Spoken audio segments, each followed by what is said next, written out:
रमज़ानुल मुबारक का महीना चल रहा है, इसलिए बेहद ज़रूरी है कि हम जितना हो सके उतनी अल्लाह रब्बुल इज़्ज़त की इबादत करें और उसको राज़ी करने में अपना 100% देने की हद दर्जा मुमकिन कोशिश करें और कुरान को समझकर पढ़ने की भी खूब कोशिश करें ताकि इस रमज़ानुल मुबारक के महीने में हम जान सकें कि अल्लाह रब्बुल इज़्ज़त कुरान के ज़रिए हमसे क्या क्या बातें करता है। लेकिन अफ़सोस, अक्सर मुसलमान इस महीने में बिना सोचे समझे ही कुरान पढ़ते हैं। हमें कुरान को समझकर पढ़ना चाहिए, क्योंकि अगर हम समझकर पढ़ेंगे तो हमें मालूम होगा कि रोज़ा रखने का असल मकसद क्या है।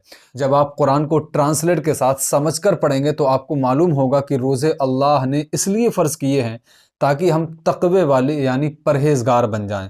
अल्लाह रब्बुल इज़्ज़त ने कुरान में सूरह बकरा आयत नंबर 183 में इरशाद फरमाया, ए ईमान वालों, तुम पर रोज़ा फ़र्ज़ किया गया है जैसा कि तुमसे पहले वालों पर फ़र्ज़ किया गया है, ताकि तुम तक़वा हासिल करो।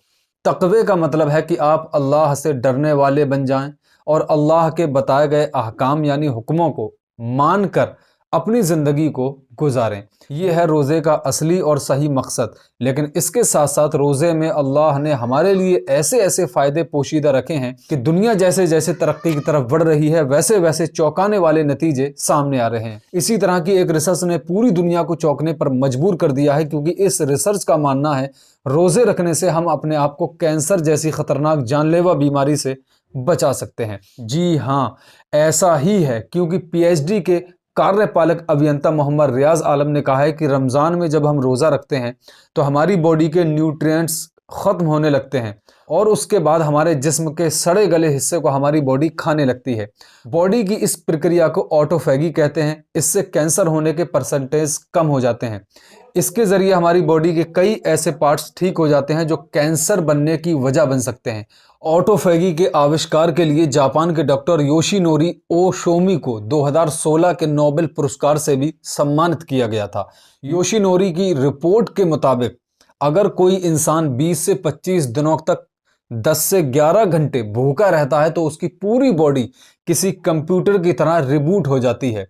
इससे बॉडी के सड़े गले पदार्थ का सफाया हो जाता है और कैंसर होने का खतरा कम हो जाता है।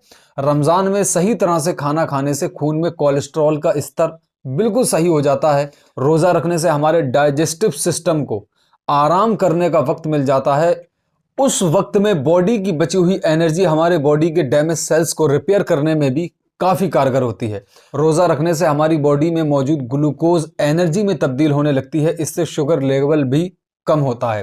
रमज़ान में अगर आप सेहरी और इफ्तार में ज़्यादा कार्बोहाइड्रेट वाले खाद्य पदार्थ का इस्तेमाल नहीं करते हैं, इसके साथ ही समोसे, पकोड़े, फास्ट फूड जैसे खानों से भी दूर रहते हैं, तो आप आसानी से अपने वज़न को भी कंट्रोल कर सकते हैं और अपना मोटापा कम करके एकदम फिट हो सकते हैं।